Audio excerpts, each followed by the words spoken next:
I would say that the reason Sendoso had any success to getting the size that it was because our first 20 hires. I mean, like I mean that those, if you drag that down, go the first five. I mean, like they were individuals that you gave tasks to or jobs to, and then because we were all so busy, we were like, it was like, all right, good luck.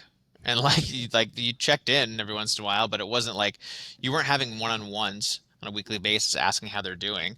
It was more of like they came to you, they're like, hey, I found six problems and what I was working on and I solved those. So, but now we have a new problem that I can't solve, but I'm gonna figure out a way to do that too. I think like those are kind of the when you find someone who can do that, it's the best hire of all time. I think that like everyone always talks about like you hire adults and like I think that one of the big things that you lose in work, a lot of companies lose, like you don't need to micromanage people. If they're not doing the job, then they shouldn't be there. If they're doing the job, then give them the freedom, the autonomy to do like what they need to, and they'll work even harder for you. I think that that's important to keep in mind. I mean, like, I think like that's like it's as long as the work is being done and performed to the right level, I don't think that you need to push for being in office or for doing things in person.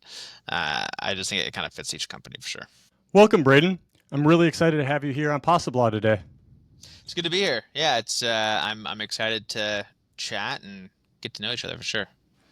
If you've listened to some of the show, I always try to start with a little bit about who you are beyond the professional because I think it shapes so much of who we are in a professional world. And so I always like to ask, what do you like to do in your free time when you're not, you know, running around with your head cut off trying to fix something at work? Yeah, trying to build something. So I'm a Northern California guy born and raised. I never really left. It was like from like 3 hours north, like the Bay Area. So all my hobbies have to do with like a lot of Northern California stuff from I attempt hobbies. I have one of those really bad traits where I get really into a hobby and buy all the expensive gear for it, and then I get really into like going and doing it all the time, and then like I like just do it like a handful of times and not ever again. Like snowboarding, I love to snowboard. I haven't gone in a couple of years. Mountain bike riding, I love to mountain bike ride. I haven't gone in a couple of years. So I would say like my hobby now is I have a 4-year-old daughter, and so that's the majority of like the hobby time is like whatever she wants to do, we go and do, which typically involves scootering. We scooter everywhere. So I bought myself a scooter, you know, because you have to have a scooter. So like I have like an adult size scooter, and she's like a 4-year-old scooter. So that's the hobby these days is we scooter around, we get the mail, watch a lot of Bluey. I'm similar to you. I like to try to do things right. And so in my brain, right means you should have all the right equipment and Yeah. things, including like podcasting and whatever. And I also snowboard. And so I remember where I went to the snowboard shop when I first started, bought like a really nice snowboard. And the guy was like, go put that back. You don't need this. You can barely snowboard. And I Yes. was like, okay, You don't cool. need this. The big thing. So I live in Marin County, so I'm across the bridge from San Francisco, and like the big thing here is like there's this thing called rad bikes. So like there's like and they're like the rad electric bikes. Your kid's on the back and you cruise around. Like, if you're really into it, you have like the front loader cargo bike that's like 12 grand. I don't have that. I have like the rad bike that's like bottom of the barrel, goes everywhere. We take that thing everywhere. Like we rode into the city yesterday. So like that is like the one hobby that I've stuck with because she just hangs out on the back and eats snacks and we play music and it feels kind of cool. Yeah, I love that. We lived in the city in Chicago, and then we had our daughter, and we did the kind of suburb thing, and we're in a very near suburb. And while Chicago and the metro is pretty progressive, it's not quite San Francisco, California, and so we have one car. It's like an electric Tesla, and then we have Radio Flyer electric bikes. And Yep. I think all our friends are like, "You guys are crazy, weird people. Like, buy a second car." And I'm like, "We don't really need it. We have a long tail like you. We put our daughter on the back. She loves it, and we Yep. we go far. Like, there's an awesome bike trail right by us that'll go to like all the different suburbs, and we'll ride that for 20, 30 miles in a day and have a blast. And I'll also put my Bernedoodle in a like my large Bernedoodle in like a trailer sometimes. Yep. Kind of funny, but we enjoy it. So I mean I hear you. that's a good Saturday, right at the It's farmer's a great market. Saturday. You know, think you're getting a deal on vegetables, you're not. And like you just have a really good time. Yeah, so that's our typical evening slash weekends. There's a lot of rides places for sure.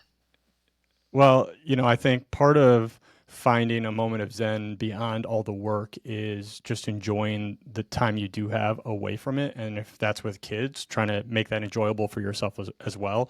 Versus, I think where some parents get stuck is that they just do exactly what their kid wants to do at that moment instead of, hey, let's go on a bike ride together, or I'm going to scooter with you, but I get to scooter too a little bit, or whatever it might be. And Yeah. so I think that's a really good tip for everybody listening as you're kind of building stuff and want to be ambitious and grow yourself. Kids can fall into that. You have a 4 year old, you've been building companies for a while. How has that changed your perspective at all, or how you work? Because I know you went from a very large company, and now you're starting another startup. How has that worked for you? So the first company, Sendoso, I started that when I was like in my late 20s. And like, so I was not married yet. I had a girlfriend, who became my wife, but like, and that way we didn't have a kid. And like, so like my life was work. And so like I worked like, we started at like 5:30 or 6 and work until you had a happy hour. And then like you end up like going home at some point 6 days a week. And like, I wouldn't say we were working smartly because we were having this a lot of fun building something because none of us had kids at home. It was just, and like all my coworkers were all younger too. So I mean, like we were spending a lot of time together. And like, I think it was so fun and I wouldn't want to ever give like those times back. But like, we also worked during through COVID where like you literally work 12 hours a day, 7 days a week because you're like, I have nothing else to do. And so like it's funny how this company we work a ton, but it's way smarter. I think that like the difference now is like when you're working, you're focused, you're dialed in, you're not talking to coworkers for just some reason. Of course, with that culture changes at a lot of companies because you're like, hey, like you don't talk about fluff as much. It's more like here's the goals I need to get done today and here's what's next. If you have a meeting, it's 15 minutes or 20 minutes. They never last an hour. So I think like that's a good thing when you have children because you kind of know where your priorities are. That you're like, hey, like I want to go hang out with my kid at 5 or 4:30 or whatever it is. And like in the evening, I don't want to be on Slack sending messages to people. And so like you get really good at building boundaries. You get really good at knowing when you're working, you want to focus on those things. And I think like we're doing that better at this time. So we'll end up building a company hopefully just as big as Sedoso, but we'll do it in a different way where it's not going to be a obsession. It's more of like we're going to work smarter to get to the same location. I hope. We'll find out. We'll look back in a year and see and see how it looks. Yeah, it's an interesting question. It's something I've been thinking about as well because, same as you, building up my career. My wife was building up her career. I remember one year she was on the road all the time, and Yeah. I lived at my favorite restaurant bar in the world behind our house. I would work until 9 p.m. and then go work there, and they knew my name, right? It was my Cheers, right? And I just it felt fine, and then everything kind of recalibrated with my daughter, and you just try to focus more. And I do believe that there is a way to build things just as large, just as impactful without having to burn the midnight oil. But it is a different metric. And I think the other thing that I've realized is it's a little bit easier for people who've been around and doing this for a little while to be able to have that kind of very focused productivity because you kind of know where to spend your time. If you're just coming into the job market or you've only been at it a few years, it's a little bit more difficult. And so, have you started to think about that for the culture of your company of like how to make sure that the junior people get enough time to learn while you also get the senior people's productivity when it matters? Yeah, it's a good question. I think you mentioned it as you get older too, you tend to work a bit smarter. I remember my first job right out of college, like I was with an insurance company, and like I was like nervous to like step away from my desk. I felt like I needed to be there all the time just in case I was asked for something. And I remember like as I was building Sendoso, like I worked with people that were older and I'd send a Slack or an email and it would take them, a day to get back to me. And I'm like, what the hell? Like that's a deal we're trying to close. Like you need to get back to me immediately. And like that and like now if you get something at like 6 p.m., you're like, I can get that tomorrow. Like it's not like the world's not gonna like I'm not a mission critical platform. Like I'm not saving lives. And so you sort of like get to that point, I think, as you get older, like the world's not gonna end. It's a good mindset to have. I wish somebody would have taught me that a little better when I was 22, 23. That would have been great. I think I would have spent way more time stressed out. Like, probably would have been a lot better for my mental health. When you're building a company, now you have two things. One, a lot of folks are remote and a lot of folks are all over the place. If you happen to be lucky and be in office, I think you just have like boundaries around like, hey, like, this is when I'm here. I feel like there's lots of tools for like when everyone's there and you can do collab meetings, etc. But if you are remote, which a lot of us are in tech right now, I think typically you do like once a quarter meetings. And like those are important, like in-person meetings. And like those are important to do to really focus on. And like when you're there, you're there. And so like to be focused on like having a place where like everyone can just kind of shut their phones down and spend time with the coworkers a couple days, plan, strategize, and then go back to being remote. I think it's important to have a different type of company that fits into today's culture. Because I don't think I never want to be back into an office 5 days a week, ever. And so I think that like even younger kids, I mean, I get that if you're 22, maybe being in office 5 days a week is cool, but I don't know if we'll ever be back to that, especially in tech. I think there'll be four at most. Yeah, I think a lot of the conversation about remote in office is too binary. I Yeah. loved what you said there, which is like, look, there's some sort of medium ground. Like, figure out what works for your organization. Make sure you're intentional about the choices you make. But, I think too often a lot of very senior managers, CEOs are very hypocritical. They're like never in the office. They do whatever the heck they want. And then they're like, you have to sit in that chair regardless of what it means. And so thinking about that critically, like you think about anything, is important. And I think it's also kind of the same idea as to what's going on right now with all the AI stuff, which is, you have this new tool that is can 10x some people it just restricts them. But when you just throw it at people, you kind of don't get anywhere. So you have to be intentional about why you use it, the decisions you're making, what you're doing. So as you're building this next company, how have you structured your thought process and like what matters? Like where do you build, where do you hire, why do you hire? How have you started to think about that in this kind of new age? There's so many outliers with being like back to the office because it's always like we want to go back, we're gonna be back full time, and like now it's sort of like a big gray area where it's sort of like people go back, but sometimes like they're like Fridays we don't go back. If you're insanely good, like if you're an employee that's say you crush it and whatever you're doing, like if you're like I'm not gonna go back, they never push it. They're like okay, whatever you want to do because you happen to be the only one that understands the back end or sells the most deals and like so it's like those guys never get pushed to go back. Yeah, so I mean like this company in terms of why like how we build it and like how we structure it. Like my I've always been a manager of like I don't really care where you are. I'd love if we were like all on the West Coast and we could meet up in person for like a coffee shop every once in a while. That'd be ideal. Like that's my number one.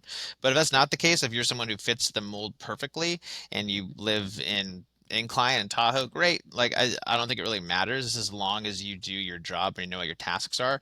I've never been one that wants your green bubble on Slack all the time. I think it's based on you know what your job is. If you like to work out for 2 hours a day, but you're still crushing your numbers, like awesome. Like I mean, like who am I to say that the job needs to be 9 to 5? Because it's not anymore. I think like you have prospects and customers that are all over the world, and so you could be on a phone call at 4 in the morning. And like that's and like if that's the case, then like you should go back to sleep for a while. So I think that there's like I think that like I everyone always talks about like you hire adults and like I think that one of the big things that you lose in work a lot of companies lose like you don't need to micromanage people if they're not doing the job then they shouldn't be there if they're doing the job, then give them the freedom, the autonomy to do like what they need to, and they'll work even harder for you. I think that that's important to keep in mind. I mean, Sendoso, we had this office. So this was our second office. We were doing pretty well, and the office was on the second floor, and on the first floor was a bar. It was like this bar. It was like a Portuguese bar. It was great, but like our Wi-Fi would go down there too. So around like 1 o'clock in the afternoon, the sales floor would be empty. Everyone and they'd all be in the bar having drinks, like sending emails and Yeah. doing demos, and we were crushing numbers. So like I couldn't be like, you need to be back on your desk. No, it's like I don't care that you're down here. Like I think like that's like it's as long as the work is being done and performed to the right level, I don't think that you need to push for being in office or for doing things in person. I just think it kind of fits each company for sure.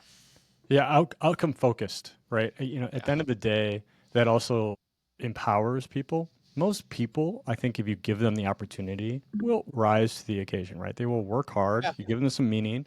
You give them the autonomy and agency to make decisions and do things, and they usually do a pretty good job. And obviously, if they don't, then you have to make a change. But Yeah. trying to micromanage them just never works out very well. And I tend to find that people who really do that are the ones that are almost more anxious about their own point in existence in their job or something, or they have ulterior motives that aren't really connected to the outcome of the work. Yeah. I think like that's exactly right. I mean, yeah, you'll come across people that won't, and like they don't work for you. I think that's an easy thing to change. And well, then you have the other side of it. You have companies like Meta that is sort of like, come to our amazing office because we give you basically a whole city that's everything's free. And so, and if you're into that sort of thing and that's what gets you motivated, then I think you should have the option to go and do it. I think that's great. There are people that have 4-year-olds and don't want to commute 2.5 hours a day. Like I said, there's a different motivator. So I think like not everyone's motivated by the same thing. And I think whatever company you build, you got to figure out what motivates that individual or that team, and that's what you got to back. Yeah, finding that motivation is so important and finding meaning in that work. It actually brings up another thing that you and I have chatted about a little bit, which is this idea of talent at the end of the day will help your company grow or not. I mean, that's really what it comes down to finding the right talent in the right positions at the right times. But there's these types of people that I talk a lot about with everybody, which I call like doers. They're the high agency. You give them a task and maybe they don't have any idea how to do it, and they go find a way to do it. Or if they get stuck, they'll come and ask, and that's fine. But they've already made an effort. They've already tried a bunch of things. That person, the more I talk to people, the more I try to figure out is like such a unicorn, seemingly. And how do you go about finding those kinds of people? Because I know they're so critical to growing any business, right? And Yeah. so, have you thought about that? Oh yeah. I mean, like I would say that the reason Sendoso had any success to getting the size that it was because our first 20 hires. I mean, like I mean that those, if you drag that down, go the first five. I mean, like they were individuals that you gave tasks to or jobs to, and then because we were all so busy, we were like, it was like, all right, good luck. And like you checked in every once in a while, but it wasn't like you weren't having one-on-ones on a weekly basis asking how they're doing.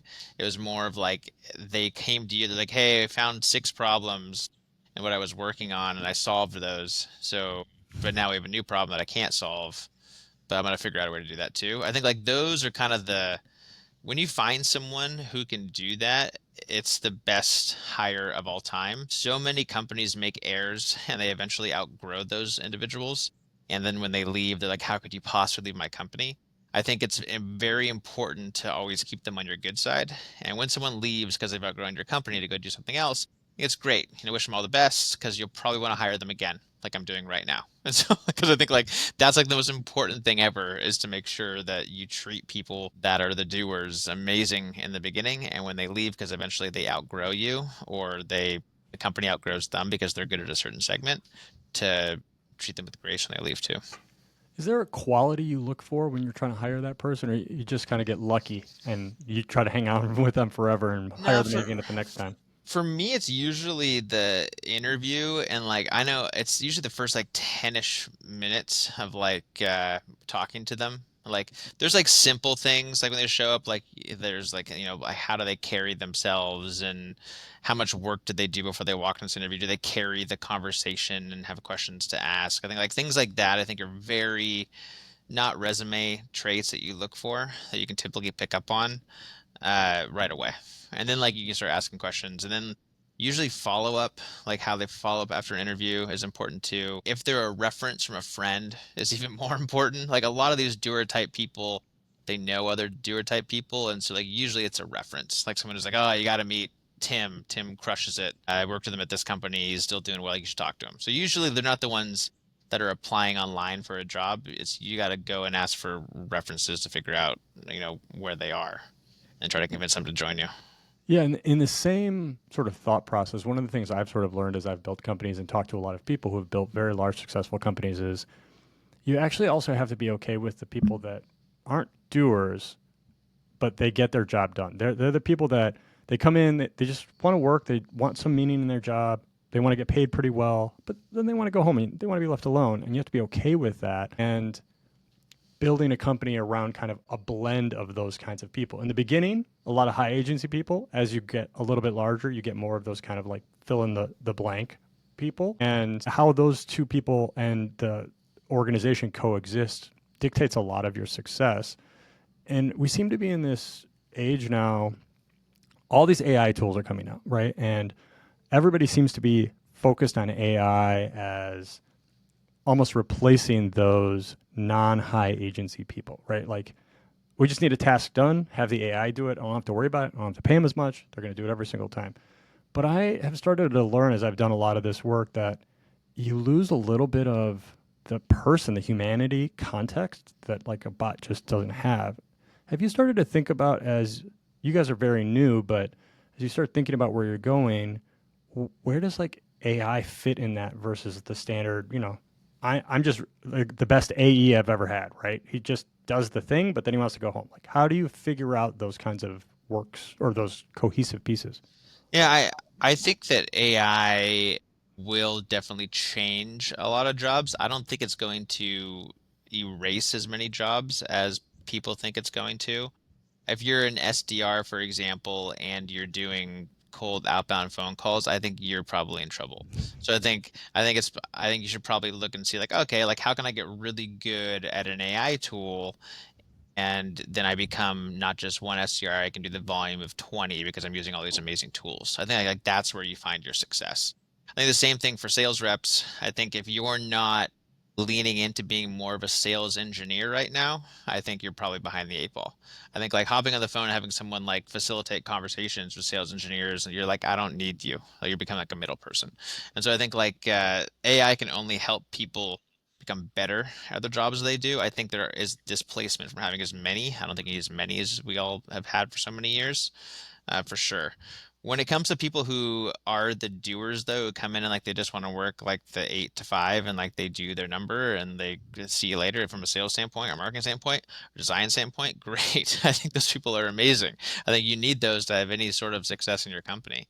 I do think, though, to your earlier point, that doers do follow and like to work with other people that are also just like really good at their jobs. I think people tend to like I think that's when you see like an explosion of a company that do really really well. It's usually because like someone amazing went there and everyone knew they were amazing, so all the other people came there too because they like to work with people that just get their shit done. And so I think like that's a very interesting thing to watch. And I don't think any of those people have anything to fear with AI. If anything, I think they're only going to do better in their jobs because they'll have so many tools they can use to make their jobs even better. I mean, like, trying to think of like the last one I saw. I mean, like all these AI jobs right now, these AI engineers are so sought after, but they all follow each other. I mean, like granted, if someone was paying me $100 million to go join Meta, I think I might do the same thing. But like it's funny to see those folks follow each other for sure. Yeah, when you find somebody that you love working with, it's worth almost an Yeah. unlimited amount of money, right? You just enjoy your day, you're not going to get let down. There's just all these pieces to it. And if you're a high agency person that likes getting stuff done and you find another high agency person that you actually also like vibe with and enjoy, man, it is such a fun time to be building something with that kind of person. And so I agree with you. I think partially because the other thing about high agency people is they tend to be very growth mindseted, high agency learners. They devour information and have a high risk tolerance for experimentation, which means they learn a lot, right? They Yeah. ask a bunch of questions as they go through things, but they experiment endlessly. I know, your background, you grew up with two parents who were entrepreneurs, which is fascinating. I want to get into at some point. But how did you build your skill set to be somebody that really wants to learn and try and experiment as you go? Because even from the moment you've built your first company to now, you're not the same person. You've improved all kinds of skill sets. You've learned all a lot. How did Yeah. you grow that mentality? I didn't have much of a choice of not doing my own business. I think because I because whenever I was at bigger companies, I'd break the rules because I didn't understand them.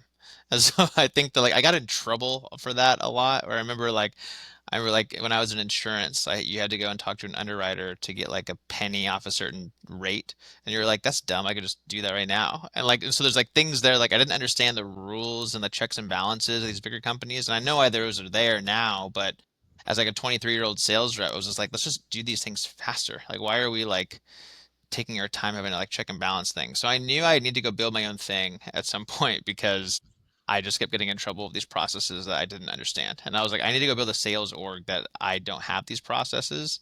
And it was funny is we ended up building those at Sendoso eventually. And so like it's one of those things where you're just like, man, I built the same thing I hated.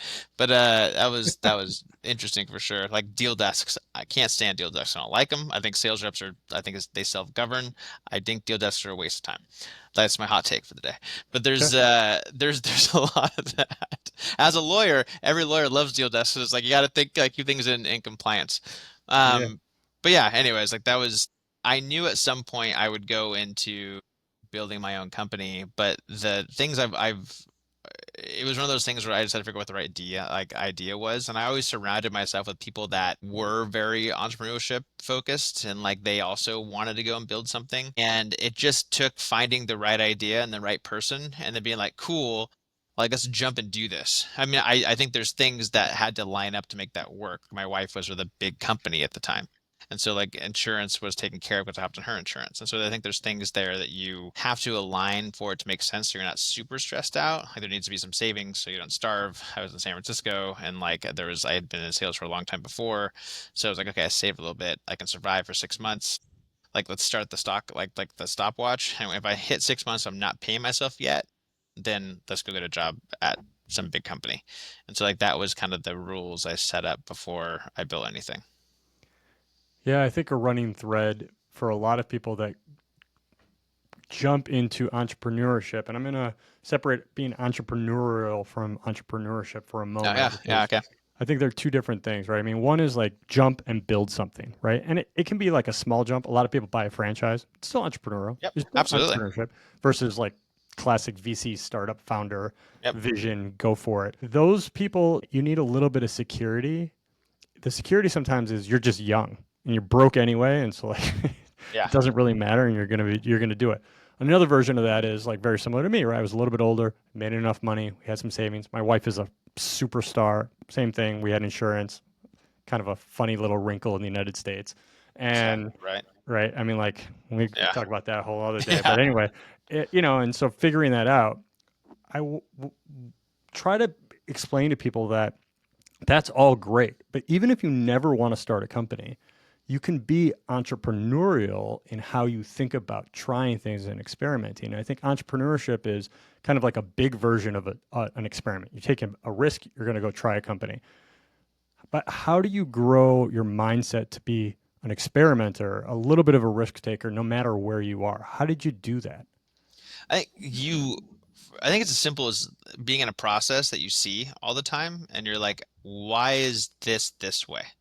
Like, why does this process work? Like, why, in order to bring in a new vendor at my big company, it takes sending 15 emails to 16 different people to onboard the person as a vendor, and then I can use this software, but they're not on a, like, so you see these like processes and these things internally that you're just like there has to be a better way to do this. And like I think some of the best entrepreneurial like mindsets you can have is being at a big company and going and building something, a new process there or building a new system there, and like but you have the backing of this massive company. I'm jealous of those people. I think it's absolutely amazing. I mean, there's like every big company on the planet has these like little experimental labs, and like if you're an engineer or a business development person, you somehow can get a hold of that to go build something. That's the best place to live ever. Granted, you don't own any patents, but you're working on like really cool things, and you're getting RSUs every month. Sweet. like like I think at the end of the day, like there's when you break down like getting paid, like my being an entrepreneur, you're typically like this. Like you have really good years, like bad years, all over the place. Like my wife, big company, she's kind of gone like this. And so like does it work out better at the end of the your career depending on what you're aiming for? I think money, maybe you end up at the same place, but I think like did you enjoy the highs and learn from the lows? I think this depends on like what you're aiming for. I think it's a really good point. I talk a lot about the journey really mattering, and that oftentimes you don't know when you're in it exactly how it's going to work out. But if you have some viewpoint on what you want good to look like, it's really helpful, right? And I think too often people focus on good as some sort of monetary exit Mhm. instead of I want to control my schedule. I want to build something cool every day. I want to engage with people that are really smart. I want whatever it might be, right? I want to spend more time with my kid. I want Yeah. whatever, right? You make your choice. But like if you can have that vision on what you want good to look like, it makes the journey much more enjoyable, even when there are low points. And I do agree with you that if you're doing the entrepreneurship building companies, it's like up and down. And a lot of times, down, I always joke around like, if you Yep. want to be an entrepreneur, be ready to deal with a lot of crap, right? Just Yeah. like a lot of it, right? And so I agree with you. Building in a big company can kind of be pretty attractive. Oh, it was You get the amazing. nice paycheck, you build cool things, and you go home. How have you, as you have started to jump into the next one, thought about the people around you that you need on the second turn to again succeed? Because I think that's another thing that people lose is it's actually as important who's around you Oh, as absolutely. it is your own skill sets, let alone anything else. Yeah, I mean, I think it is if the second time around, you need to go as immediate as your own family. Like, I'd be like, hey, like I'm gonna do this again, and like see what they think. They could be like, no, or like, hey, sit back. And then like your like bigger circle is like typically who you built that original company with, and like those people I talk to or I've hired a lot of them. Like I brought on my original engineering team at Sendoso at Slash Experts where I am now, and like those are just people that I know can get the job done. And we've gone through battle together. And so they're the exact same people that I need this time around too. We're hiring sales right now. And like the problem is a lot of people I would love to hire are all way older. They're all like VPs of sales now. So I'm like, man, so basically I want to find that person just 11 years younger. And so like that became a problem. And so like basically I'm now competing with my original AEs that I hired. They're hiring as like CEOs of their own companies. And I'm like, okay, that's fair. And so like it's funny to compete over those exact same people that you were trying to you worked with. You're not trying to hire like AEs that are younger. So I think that as long as you can get the same kind of traits that those folks had as a younger rep, I think it'd be okay. But yeah, I think it's important. And then VC. I mean, like I raised money from the exact same people that we did at Sendoso. So I think that I know how they work. I know what they look for. I think that's really important to have because it just makes the process easier. If something's not working, you can tell them because you've known them for 10 years. Like you've gone to their weddings. Like you know exactly who they are as people, which I think is important because people like to work with people. I think it's important to keep in mind. Yeah, people still matter. Yeah. Even with this age of bots and software, everything, people still really matter. If you want to continue building your entrepreneurial mindset and enjoy our content, we would love for you to subscribe, hit the bell, follow along. You can also find us on our Substack, PossibLaw. Abrazos. You touch on venture capital, and in this podcast, it's not specifically about founders and raising money or anything like that, but I like to touch on it because enough of the audience is kind of in that world. And so, venture sometimes has a very good connotation, sometimes has a very bad connotation, like anything. And I'm just curious for you how you have looked at venture capital, because I think sometimes it can be viewed as an external force that isn't helping your company, and other times it's the part, I mean, obviously beyond the foundational finances of it, a huge reason you succeed, their network, the help they have, the advice they provide. How have you thought about that? Yeah, I mean like I'm all for VC backed companies. I think a lot of the stress of not being able to afford a meal goes away because you can at least pay yourself. You're not paying yourself a salary you'd make it like a large company, but you're paying yourself enough to, take care of your mortgage and your house, your rent and whatever. And so I think that that stress goes away of dealing with that and then you can focus on building and selling and creating. And so I think that companies that are VC backed tend to probably have a better success rate than ones that are just bootstrapped in the software world. I mean, granted, there are anomalies that they crush it and then they don't need any VC money, but I think that I just think it makes more sense. If you're building an AI company right now, like there's a lot of money for AI companies out there, and like there's a scary amount of money. So what I don't agree with VCs is raising too much. I don't think you need to raise a crazy valuation of like pre-revenue or even a little revenue. I think that that's just causes weird conversations and people like they'll ask you to scale faster. I think it's better to build a company that you know is a good company at the right valuation, and then you're low enough that you can find the right path forward, which might be an acquisition, which maybe it wasn't working and you might shut it down, which maybe you go and raise more money. I think like everyone in the VC world is a salesperson too, so they're trying to find the right bet. So I think it's important to find the right ones that think about the space like you do and someone you can tell bad news to or good news to, celebrate the wins, and they help learn from the losses, which I think are important. there's a lot of VCs that will write a check and you'll never hear from them again. It's like, here you go, good luck, hope you make it. And like that's not what we ever raised money from because this I want help. I need help. I love that perception because I think too often when you're kind of in founder mode, you have this vision, you want to go achieve it, and so you need a lot of confidence and kind of Yeah. blind faith in some regards. But the sooner you realize you need help, the better off you are, and frankly, the willingness to say, "I need help." And so I'm curious, how did you get that skill that you realize you have to ask people for help? That's a great question. I've always been like that. I think that like feedback was something that everyone always tells you because it's the right thing to say, like, oh, I love feedback. Bullshit. No one likes feedback. I think like that's like the worst thing to like feedback is one of those things where it's nice to get the majority of the time you're thinking back in your head, like, this guy doesn't know what the F he's talking about. That's like I think that that's one of the biggest things because we all have egos. And I think like feedback is just like basically a knock on the ego. So I think that I have always had the ability, and probably a lot of this comes from just how my parents raised me, is like someone might give you feedback, and it's important to at least try to engage and learn because the reason they're giving you that is because they want you to be better. And so to at least hear it, you don't need to process it at that moment to be like, hey, thanks. I appreciate you letting me know. Back in your head, you could be thinking, fuck. I don't know. But then process it. And then maybe you come back and I can't tell you the amount of fights I've been in with my co-founders about things that they give me feedback on something. And I'm like, you don't even know. You weren't on the phone call. You weren't on, but like I come back an hour later and I'm like, all right, hey, you were right. Like, thanks. I needed that. So I think it's just to remember that the reason they're telling you that, not everybody, but if you're working with the right people, the feedback you're getting should hopefully be for you to improve. If it's not, then that's a whole another story. But if it's for you to improve, great. And take it, process it, and then see where you end up after an hour, and then go and thank that person. So, but anyone that says like, "Hey, I love feedback," I don't know. I don't ever believe them. It's sort of like when you ask somebody what they're into or like what their hobbies are. They're like, "I love to travel." It's like, no shit. You like to go on vacation? It's crazy. Me too. I love the exact same thing.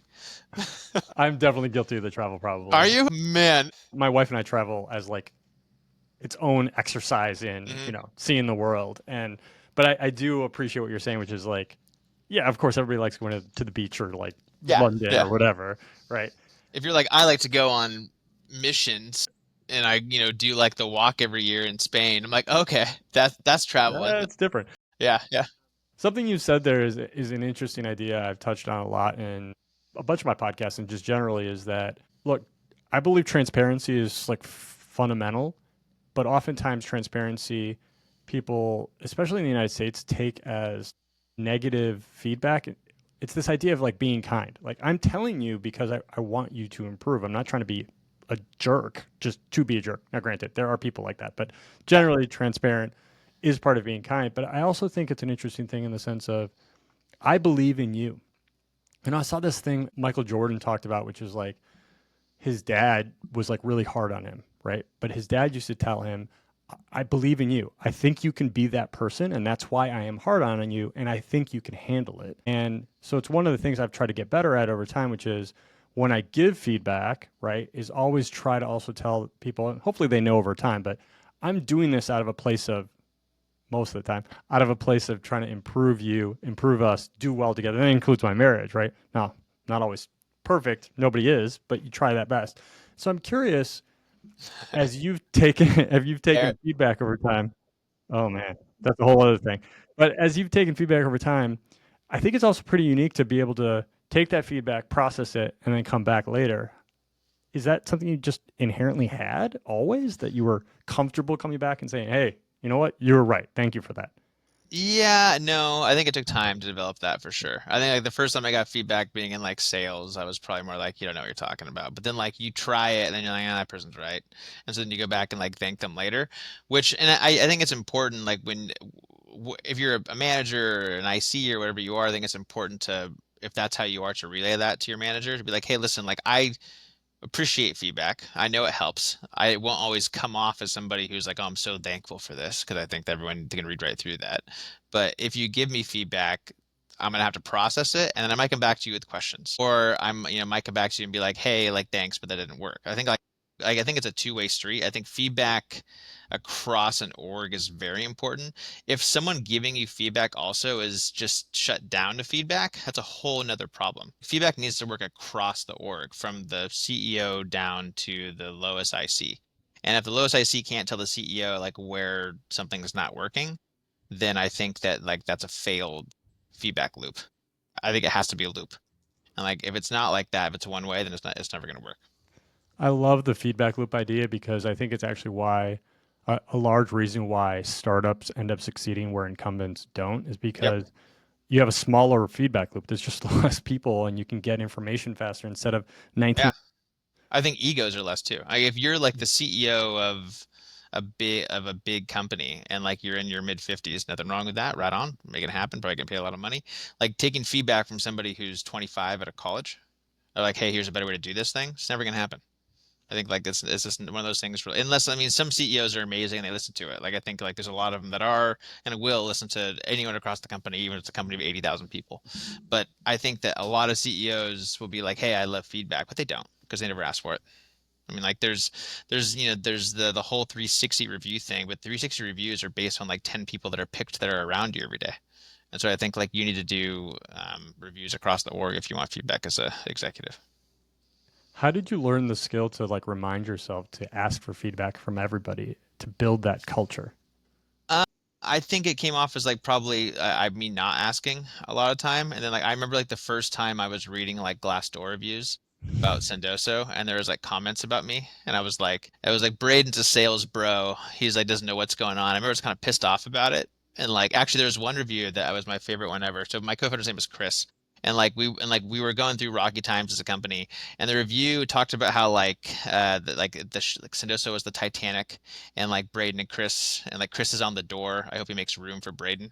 And I was like, wow, whoever wrote this, I hope was a content writer. But like, it's one of those things Wow. where like we were like 700 people at the time. Like we were trying to figure out like what our culture was. And like, so I think it was important to like read those. 'Cause I'm like, man, I need to like talk to more people here.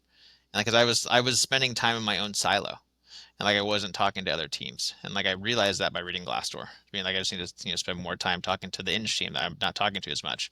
Because one, we were remote all of a sudden because of COVID, and two, like I didn't ping random people because I they weren't in my loop or they weren't in my circle for like my day to day. Let's talk about the more linear kind of journey. I know from us chatting, your parents were entrepreneurs, right? What did they Yeah, do? my mom owns florist shops, and my dad was a landscaper. So blue collar, both of them. So I know more about sprinkler systems than anyone should. I think, Or like flower decorating, arranging. those two jobs or anything like it is actually really interesting because, again, this AI thing, you're seeing this like jump back towards things that in theory can't get automated away. Yeah.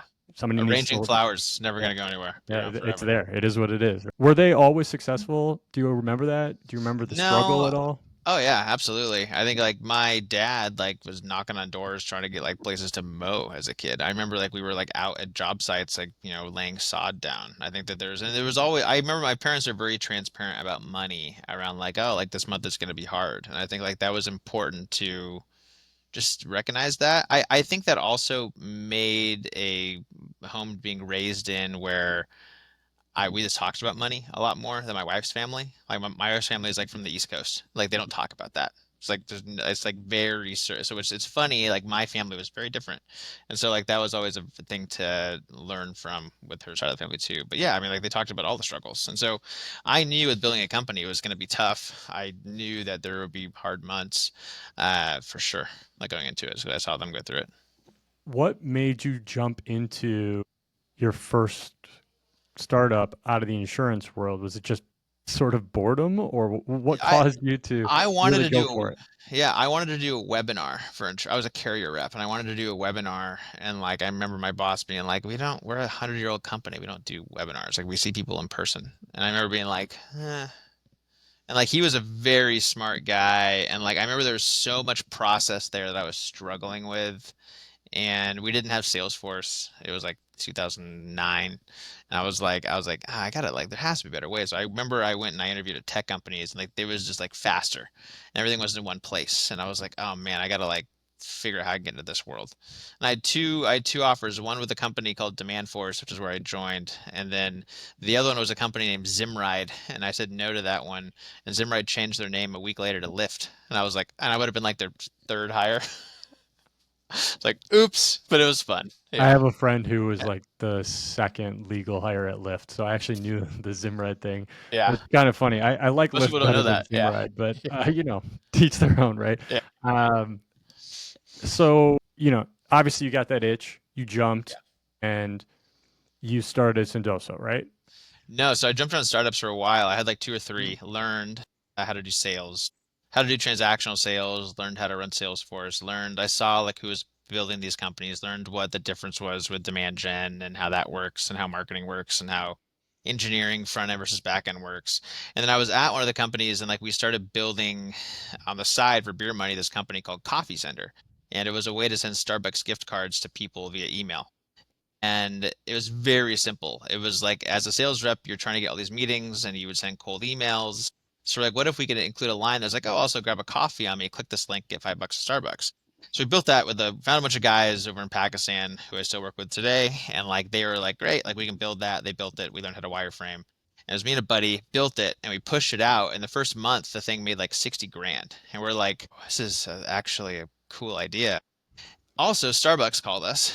We got a cease and desist letter. They were like, "Who are you guys? And why are you buying 60 grand worth of Starbucks gift cards?" And so we were like, "Oh yeah." I think that like so they got a cease and desist letter. It was kind of funny. Then we pitched them on the idea of Coffee Sender being like, "Hey, we can send coffees via email. It's great." Flew up to Seattle, pitched them on it. As a quick side story, this meeting at Starbucks, they told us that they do coffee tastings. And like so, like we would be in this meeting, and they kept bringing us coffee like every 15 minutes, and like it was like a 6 hour meeting, and I already run really hot and fast, and like I must have had like 8 cups of coffee. It is just like shaking, pitching Salesforce integrations. But they said cool, went forward with it, came back home and rebranded to Sendoso, was for sending more than just coffee. And we did Dunkin' and we opened up warehouses and did physical products. And like when you talk about it from a high level, it seems pretty easy, but a lot of nooks and crannies that you ran into. A lot of nights where you're like, what am I doing? But yeah, it was fun. It was 10 years of running that. So built into a pretty big company, like about 700 people, over 100 million in sales, and like annual sales, which has been cool. Was that venture back from the beginning as well? Yes, we weren't going to raise money. We wanted to, our original plan was let's do lifestyle business. We can like have this thing run by itself and we'll go live in Bali. And then we're like, let's raise a little money. We raised 500 and then we raised 13 and then 40 and then 100. And then so we ended up raising like close to 200 million. And when you started, you mentioned kind of like this guys in Pakistan, right? I know one of the things, especially now, you have a bunch of people that have ideas, and the hiccup has always been how do you build? I'm not a software developer. I don't know how to make anything. And over time, that has improved in the sense that, like, more and more tools that if you're willing to try, you can, especially now with vibe coding and AI, although Mhm. there's a whole security issue there, but that's beside the point. Yeah, right. Is how, you know, how did you find that first set of people to help you before you had just a ton of money? How did you do that? We on Odesk work Upwork, we posted our project and found someone in Lahore, Pakistan. We did go through a lot of people because you find a lot of the wrong people. You also learn the culture differences, like you wireframes, and we had to learn, watch YouTube video on how to wireframe. But the difference is like you wireframe and tell folks what you want, and sometimes the way they build internationally is they build it exactly like that. Like this button is going to do X, and you're like, it doesn't make any sense now that it's built. Like this wireframe didn't make any sense. So you want to find people that are intuitive enough to know how, like if they're building something that doesn't work, but they can move it and change it. So it takes some time, but once you find the right people internationally, like hold on to them because they're killer. And they also help scale because they're not as expensive as hiring an engineer in San Francisco. So I think like it's great. I mean, they're like a lot of the original people from Coffee Center are either with Sendoso or they left Sendoso and I just rehired them as Slash experts. So like there's like the same crew I've worked with for 15 years now. I've seen them get married. I've seen them have kids. I've sent them lots of gifts. I've never met them in person. Like my co-founder has, which he's went out to Lahore, Pakistan a couple times, and I was supposed to go in March of 2020. But of course, Oh. that didn't happen. So I need to go to Dubai and meet them. I've not done that yet. Okay, so you found people, you worked through people until you found people you could really Yep. trust. And then, but I think another interesting wrinkle there is you're not a software developer by training, right? No, not at all. What's your background? My major in college was business and entrepreneurship, which is basically like just teach you. They teach you like enough surface level about business. Like here's what a P&L looks like. You're like, oh, okay. And you're Well, like, yeah, that's about it. I will tell you that being in the legal world, there are many, many lawyers who say P&L and L and they're like, what are you talking about? And I'm like, oh my God. Anyway, but I thought was interesting there is, you took the effort to say like, okay, we got to learn how to wireframe. We'll get better at it. You got to take the steps to help the people that are working with you. Is your co-founder Chris also, was he a software developer or is he just a We're business person too? both salespeople. So, but you did get domain expertise before that, right? You had something that you knew how to apply.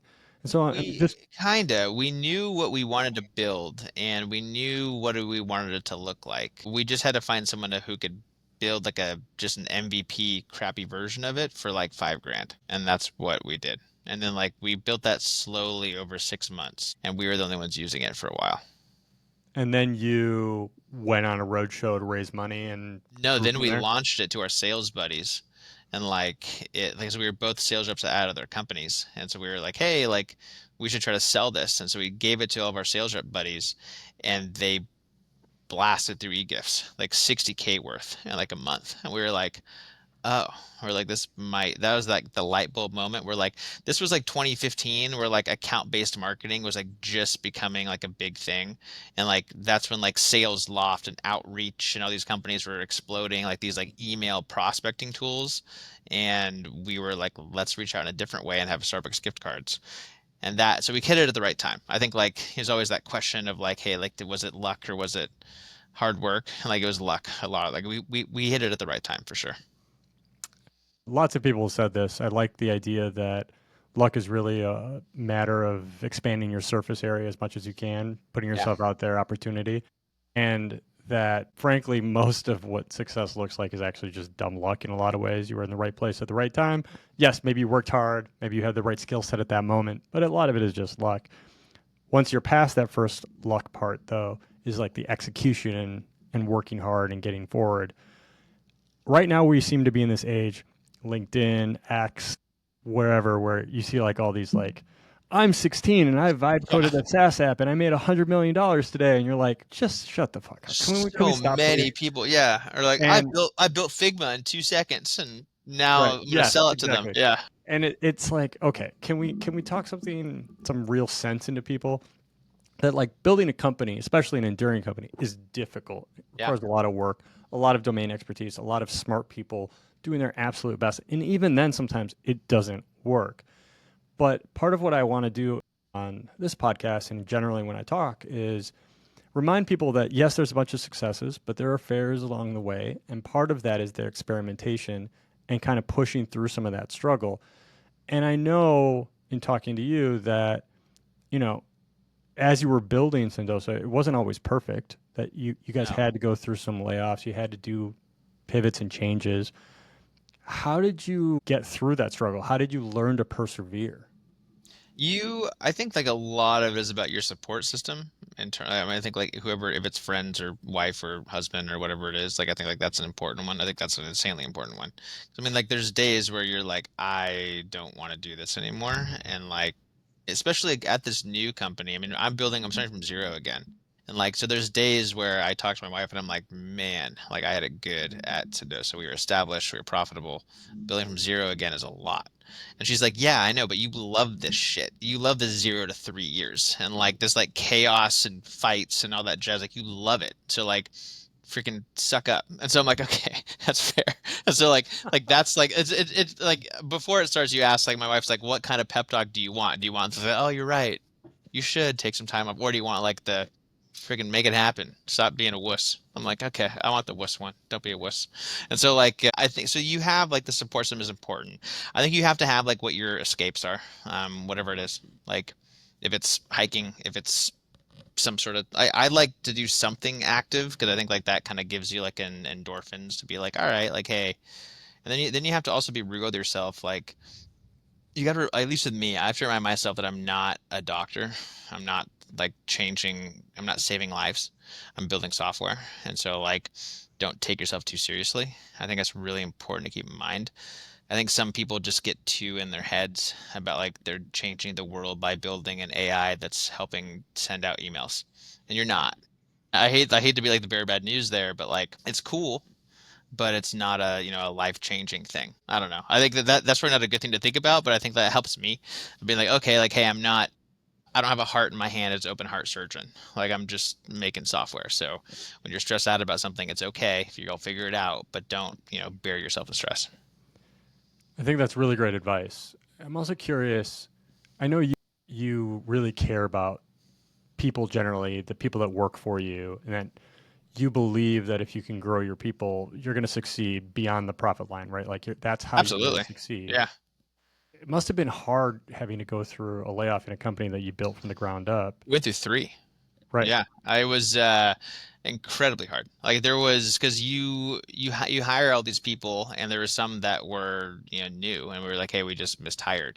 And so I think that like when you're gonna make errors like that growing any sort of business, and it's kind of depends on how you do it. We did like when we did the layoffs, we did them individually, meaning we had a call with each person and like 100, I think it was like 178 was our first, and like it took a week, and like I think it's important to do that, and then like after those meetings you try to help them find other jobs.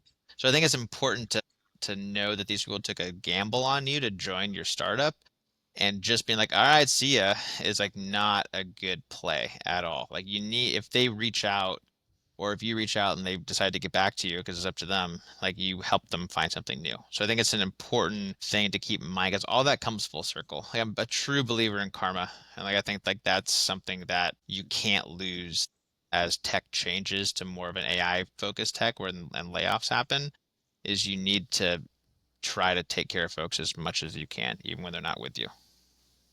I think for whatever reason, we've lost a lot of touch with kind of our own humanity in the world in some Because ways. we're all at home. It's easy to do layoffs. You just send an email. You're like, hey, like today, if your email doesn't work, you're laid off. Yeah, And like you it's never have to talk to them again. And like it's you wild. don't, And yeah. so seeing more and more people like you talk about the importance of people, even in the age of AI, and yeah, sometimes that means we're going to have to restructure and let people go and all that kind of stuff. But thinking about what it means for not just society, but like that human that you've worked with that has to go home, right, is important. And I love that sort of service mentality, even when you're growing a company, even when you're the CEO at the top of it, of thinking about more than just yourself and frankly, the shareholders and the bottom line. Is that something you got from your parents or where did that come from? Yeah, I think so. I think like that, and then I would say like my co-founder is definitely someone who is similar to me. Like we both grew up in similar backgrounds where like you're not, there's a, the phrase like, hey, I don't work with assholes. I think that's fine. Like I think it's a good phrase to use. I still think you're gonna be in a situation sometimes where you do have to be the asshole, and it depends on like how you deal with that. Like do you face the problem head on? And do you take accountability for it? I think like those are hard things to do. And I saw my parents do it a lot with like hiring and firing people. And so I was like, okay, like I mean, I know what the right thing is. And so, and I think as there's times where like companies do well and people make a ton of money. And I think it's important when your company is doing well, those same people you're sharing the profit with. I think that it's great to become incredibly wealthy. I think it's, awesome. You got something really cool. But I think you need to take care of your first 20, 30 employees too to make sure they have that option also. So I think to share the successes and to share and learn from the failures is important. It's really great advice. And I think the more people like you, and it sounds like your co founder, that can think about from that mentality and still grow during successful companies, I think the better the world will be. Let's talk a little bit about your new company. What are you doing now? Yeah. The new one's called Slash Experts. The whole goal behind it is we saw a lot of people come into Sendoso that weren't ready to take a demo yet or talk to sales, talking about AI, and but they still wanted information. So their options are when they want information is they go to GT or they go to maybe Chat GPT and they type in like, hey, like, does anyone like Sendoso? And so we saw like all these people back channeling Sendoso, like talking to their peers, etc. And we're like, why don't we encourage that directly from our page? So now when you go to Sendoso, you go to like sendoso.com/experts, and that's our new software where on that page is a whole directory of current customers of Sendoso that you can book a time with. So your first step in the sales process becomes talk to a customer, not talk to sales, which is pretty cool. So like we call it revenue acceleration because we're seeing that those calls move even faster after you talk to a peer. You're like, cool, I want this. This is awesome. So like, that's been great to see. All that data gets plugged into Salesforce. The call recording does. So there's all this like first party data that you can use to enrich your pages too, because you literally have recordings of customers and prospects talking, which is like the most valuable thing ever. So we're seeing some cool early wins there of these call recordings being used in cool ways too. I've always thought that, the way a lot of software companies especially do sort of customer testimonials, or you're going to buy something and you Mhm. specifically ask, I need three people, right? And it's like a curated set of the three people that'll say that they love your product versus just generally getting information is an interesting opportunity. And I love the space you're in. As you build it, you know, there's a lot of talk right now about AI native, right? Mhm. You can move faster, you can build differently.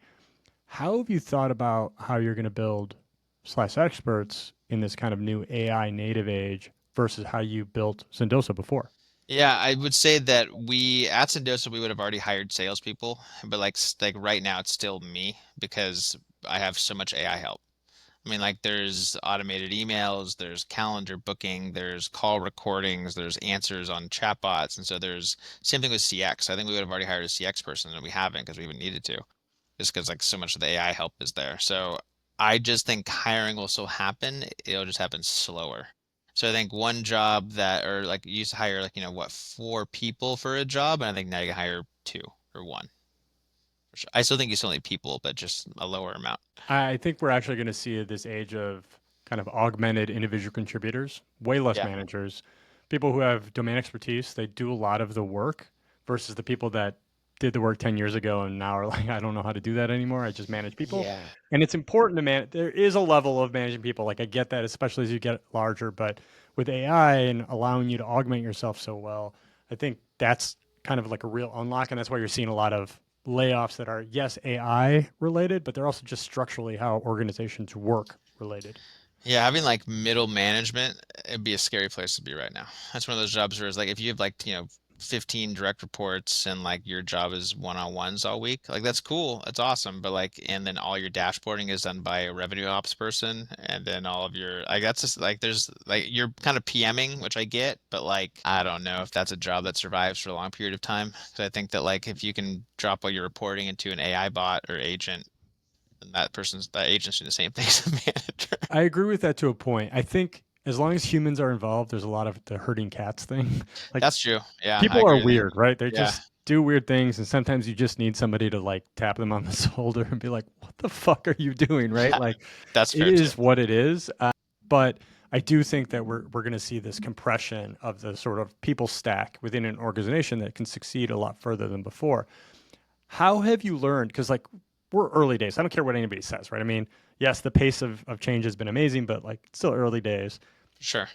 How have you taught yourself a lot of these skills to leverage AI in the best way? Because I think that's the other thing in my world I see a lot is you get the person that's like, I tried it, it was horrible. How can you possibly say it? And then you get somebody like me who's like, I don't understand what you're using. This is incredible. How did you learn to get better at the other side of it? It's a lot of messing around with it. Every single AI tool that's out there, they've all raised a ton of VC money. And so everyone's in like this like age of like how can I get as many users as possible to use me in free trials and like in betas. And so like you can almost sign up for any of them on a free trial basis. And if you do like mess around with it, see it, break it, and like then like that's how you can. So I do a lot of that of like the newest greatest AI. Maybe I'll go and download it and see what it can do. And if it doesn't do what I want, then I don't go back. Like maybe down the road, like I'll go back, but typically that's what I do. Like there was a good example is like there's like a clay does a great job with like outbound. So I spent a lot of time messing around with that and like it's killer. But like you kind of get one shot with most people and every single AI has raised a lot of money. They know that, and that's why they're trying to make their PLG motion be incredibly good. But a lot of these companies are approaching their first renewal date, and it's going to be interesting to see how it all goes with them for sure. Yeah, in my world in legal, you're seeing just like an endless amounts of POCs and churn. Everybody's Yep. just testing the next thing and trying again, moving on, trying then.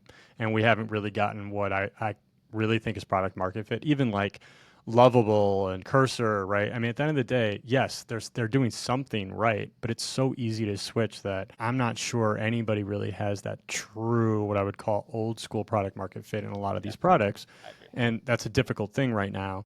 Have you thought at all from a business standpoint? You know, I keep telling this to people. Look, it's basically the cheapest it's ever going to be. It's free for all intents and purposes. At some point, they're going to want their money back. Oh So yeah, for sure. how do you build a company around the idea that at some point, OpenAI, et cetera, are going to come for their piece of money and it's going to rise your costs, and then that metric of people versus AI or automation versus whatever changes a lot. So how are you thinking about that? Yeah, I mean, in terms of what we put in place, like we typically it's aren't 100% reliant on all of it just yet. I mean, there are like we are very involved there from our own human standpoint, so I think that that helps, and we know how it works. If like we do need to switch something out, it's good to still build as much stuff as you can internally and just use those tools to help you build it. But then like you at least own the IP on it. I think to if you're an AI startup right now and like you're using one of the five LLMs to help enhance your AI, like that's a scary place to be. It's at some point like it's like Google wants their money. And like that's what you built on, Gemini the whole time, and Gemini now is 10 times the cost. And so there's a lot of companies that fail when they build on top of other tools because the other tool wants control there. I mean, like there's countless LinkedIn companies that do it. Like they built up a LinkedIn to get that data, and then like at some point LinkedIn's like, nope. And like that's and the company like implodes.